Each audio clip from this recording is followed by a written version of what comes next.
Adding a credit card on Gemini is a straightforward process that allows you to fund your account easily. Follow these steps to complete the process quickly. Step 1.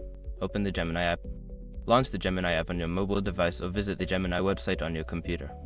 Ensure you are logged into your account. Step 2. Navigate to payment methods. Once logged in, go to the account settings or payment methods section. This is typically found in the menu or profile area of the app or website. Step 3. Select Add Credit Card. Look for an option that says Add Payment Method or Add Credit Card. Click on this option to begin entering your credit card information. Step 4. Enter credit card details. Fill in the required fields with your credit card information, including the card number, expiration date, CVV, and billing address. Make sure all information is accurate to avoid any issues. Step 5. Confirm and say. Before filing a refund or dispute, use the SROC link in the description to open the refund dispute deadline calculator and confirm your deadline. Once you have completed these steps, your credit card will be successfully added to your Gemini account. You can now use it for transactions and funding your account.